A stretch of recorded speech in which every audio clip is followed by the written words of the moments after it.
É possível induzir um hábito na vida das pessoas? Essa é uma pergunta bem delicada, especialmente quando o assunto é publicidade e que gera uma discussão polêmica. É possível criar uma demanda para um produto ou a demanda já existia e não era atendida? Essa discussão gera embates sobre vários produtos e lançamentos recentes, como por exemplo o iPad. Para muitas pessoas, ele é apenas um bem de consumo que encontrou adeptos que já tinham essa necessidade. Para outros, ele foi a prova de que Steve Jobs era capaz de oferecer algo que as pessoas não tinham ideia que gostariam de ter e muito menos que precisavam. De toda forma, um único homem foi capaz de arquitetar algumas das campanhas mais incríveis da história, e uma delas que transformou para sempre os hábitos dos americanos e de grande parte do mundo. Um plano que se tornou um dos maiores argumentos para dizer que sim, é possível induzir um hábito na vida das pessoas. Esse homem foi Edward Bernays, e nesse vídeo você vai conhecer como ele mudou para sempre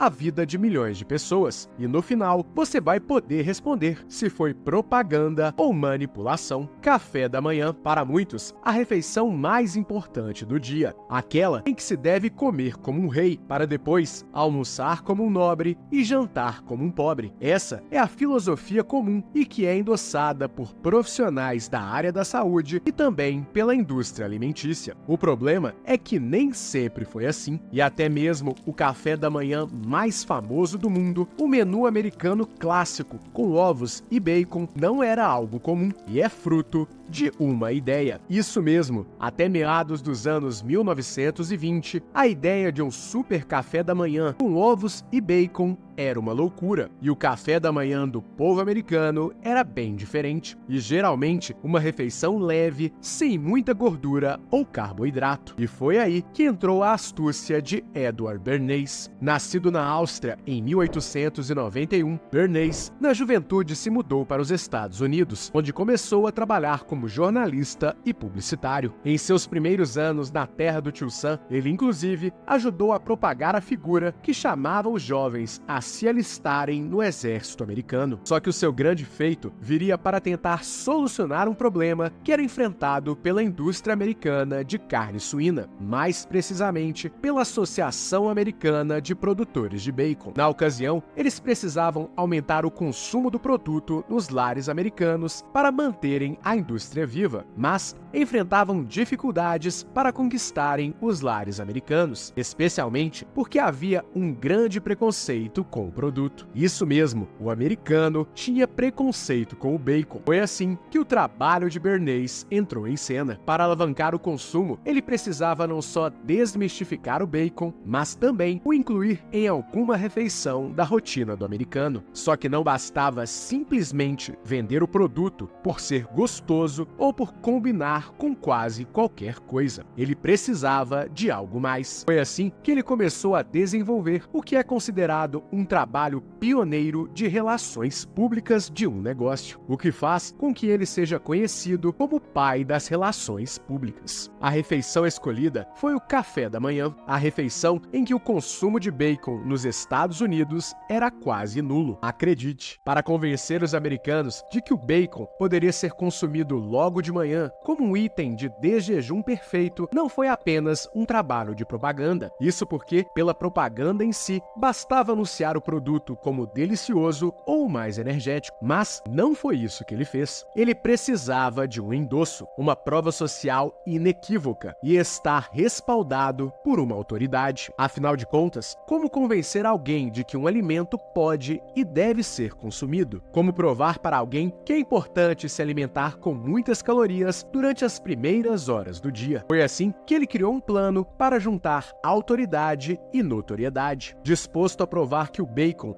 era um alimento adequado para o café da manhã, Bernays encomendou uma série de estudos para médicos, nutricionistas e cientistas, que endossaram que o alimento era sim uma boa opção, especialmente para começar o dia. E de posse desses estudos, ao invés de investir em propagandas ou anúncios das marcas que o contrataram, ele decidiu fazer diferente e dar notoriedade ao fato. Em contato com jornais da época, ele patrocinou e espalhou as notícias que envolviam os estudos que ele mesmo havia encomendado, acerca de que o bacon era uma ótima opção para o café da manhã. E mais do que isso, que o bacon poderia ser consumido junto de ovos, em uma dupla que ganharia o mundo. Só que a ideia não estava apenas nos estudos e nos jornais, ela também estava na prática. Bernays fez lobby junto a hotéis e restaurantes espalhados pela América para que pratos de ovos com bacon fossem servidos durante o período de café da manhã, tudo para criar o que hoje chamamos de buzz ou simplesmente burburinho, a impressão de que está todo mundo falando sobre um produto, todo mundo consumindo um produto e que você também deve consumir aquele produto. Afinal de contas, está todo mundo aproveitando, menos você, ainda mais quando é um consumo recomendado por médicos e nutricionistas. Dessa maneira, em poucos anos, o plano de Bernays foi um enorme sucesso. Os médicos recomendavam o bacon, as propagandas mostravam o bacon, os restaurantes serviam o bacon e as pessoas queriam o bacon e o comiam sem culpa. Afinal de contas, era o café da manhã adequado. Graças ao plano de Bernays, a sociedade americana adotou diferentes pratos contendo ovos e bacon, ou até mesmo apenas o bacon, o que se tornou conhecido simplesmente como café da manhã americano, ou todo americano,